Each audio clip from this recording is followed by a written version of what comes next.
me hit you with a little science.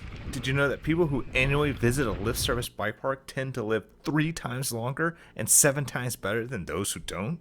And did you know that you're more likely to have more fun at a bike park than anywhere else in the world? Don't worry about looking it up. These are facts, and, well, you can't argue with facts. The point is that you want to go to more bike parks, but hey, it's tough. Most people don't have easy access to a lift service bike park, and it takes a lot of time, energy, and money just to get to these bicycle paradises. Well, that's what I'm here for. I want to help you improve the overall quality of your life and let you know how good every bike park is in the world. But today I'm going to tell you exactly how good Deer Valley Bike Park is and if you should go or not. And because I'm not technically an expert, I'll use the same scoring system I've used for other bike parks. The system breaks down into 5 categories and has a total of 100 possible points. With this system in mind, I traveled to Park City, Utah and put this resort to the test. First up are the trails. And yeah, I placed 60% of the score on this one category. And with good reason. It's the main, if not only reason why we're there. I don't go to the movies for overpriced concessions. I'm there for the movie, and hopefully it's good. We go to a bike park to ride good trails. And I think putting 60 points up for grabs here is almost not enough. But it's what I've decided, so I guess let me know in the comments if you disagree. I break the 60 points down into 12 subcategories, with a maximum of 5 points for each. And first up are the green trails. Of which, there's only one here. Now granted, it's over 4 miles long, and going down it a couple times would get just about anybody ready for an easier blue.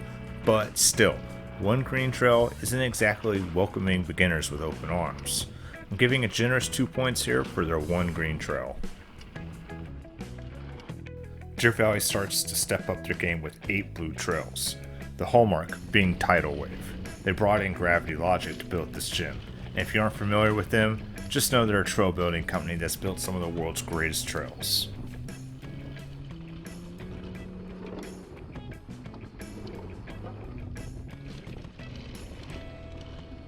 They offer 12 single blacks, which is a pretty good selection, but most of those are tech lines. They say they have 3 black flow lines or free ride, but it's really only one, since one of the black lines is just a small section of a larger blue line, and the other is payroll, which takes a special journey just to get to, and really isn't even a part of the park. 3 points for their single black trails. The 5 double black trails are, in my opinion, where this park thrives. If you like steep, chunky, and technical, then you're going to be very happy here. The problem is that they don't offer anything in the free ride double black. I'm giving 3 points here, but if they just had one double black jump line, I'd be tempted to score 5 points here. That's how good those tech lines are.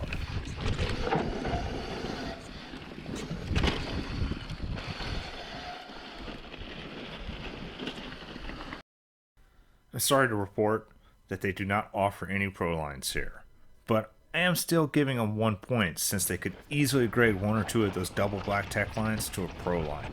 Still, nothing in the jump or free ride realm, which is a shame because it's these trails that make it to people's Instagrams and get you that free publicity.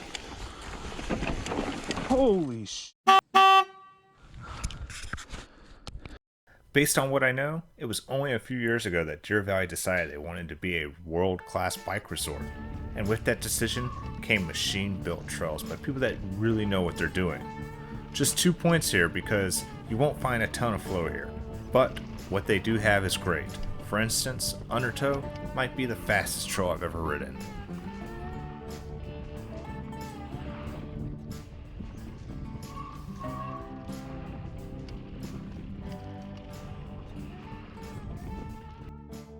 I touched on it already, but the technical stuff here is great. Honestly, when it comes to steep and chunky, I'm not sure I've ridden in anything better than what Deer Valley offers.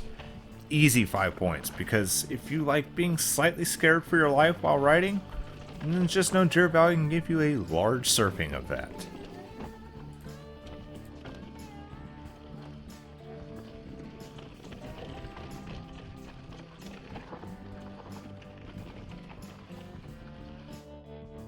Again, much like the flow, Deer Valley is getting there.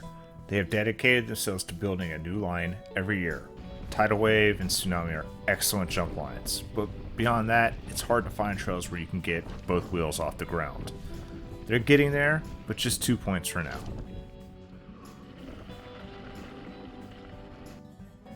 Special features are any features that aren't a dirt berm or jump. Wall rides, bridges, skinnies, and whatever else are fun to look at and even funner to ride. These features and others show that a park is committed to going that extra mile for its riders. And I know I sound like a broken record, but Deer Valley is figuring it out. Just 2 points for now, but I wouldn't be surprised if it's 3 or even 4 next year.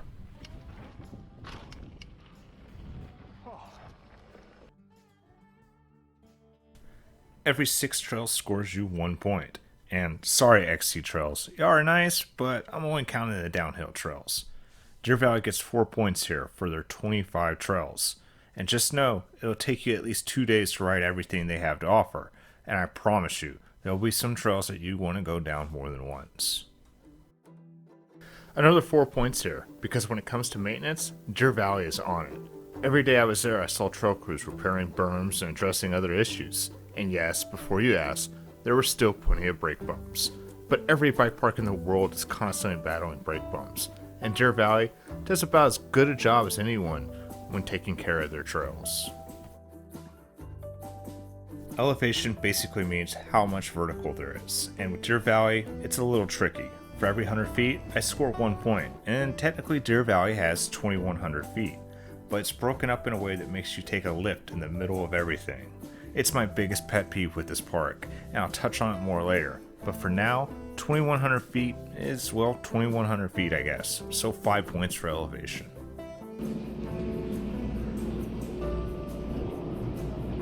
Trail skits 36 out of 60, which probably isn't anything to brag about, but just know you can still have multiple days of fun out there. And with time, this park is only going to get better and better.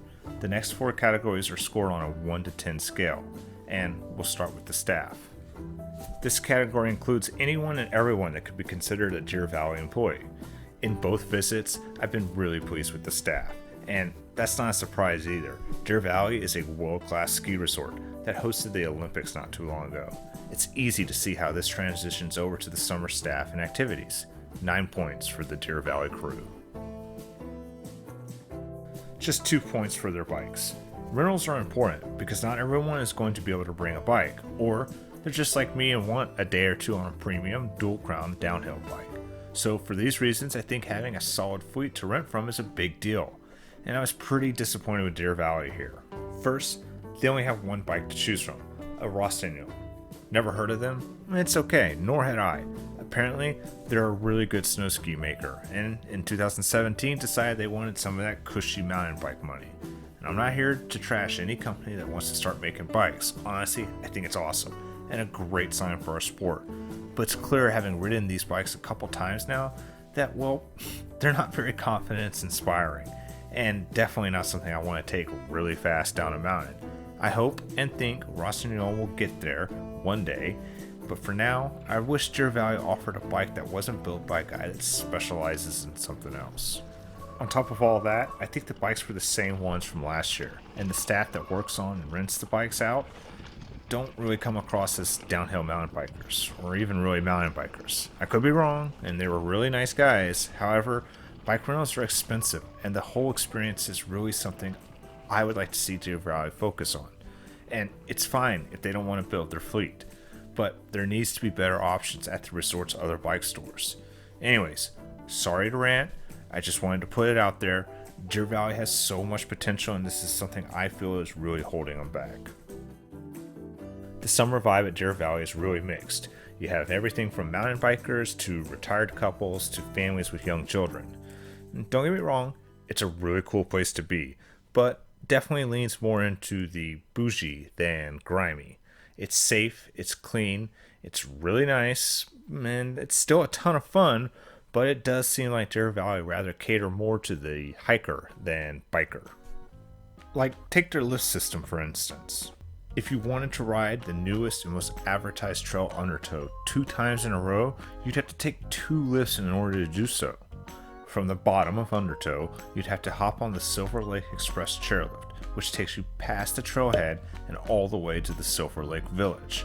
From there, you have to basically backtrack and get on the Homestead chairlift, albeit a short lift and a small inconvenience, but still unnecessary when you have another lift, the Carpenter Express, that would eliminate the need for bikers to have to take 2 lifts when riding one section of the park.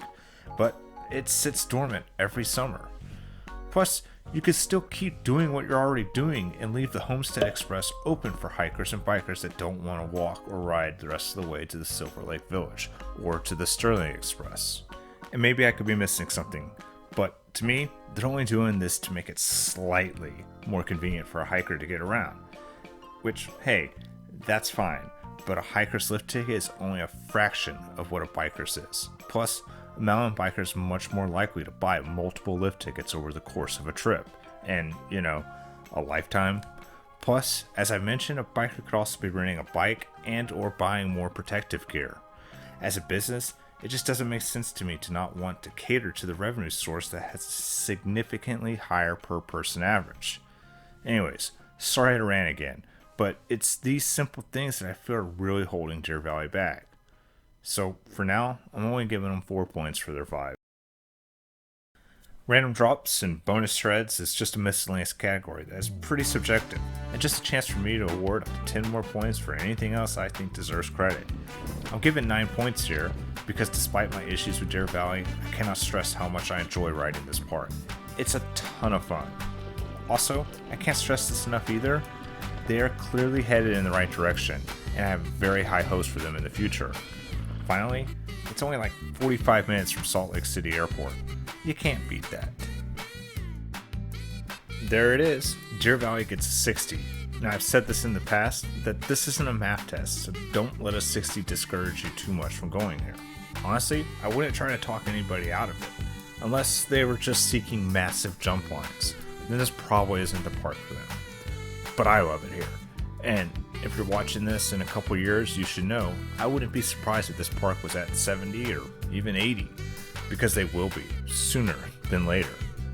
And if you're thinking about going here, I guess the last thing I want you to know is that I highly recommend you do. Finally, if you made it this far, thank you, and feel free to leave a comment on how you would improve my scoring system. And thanks again for watching.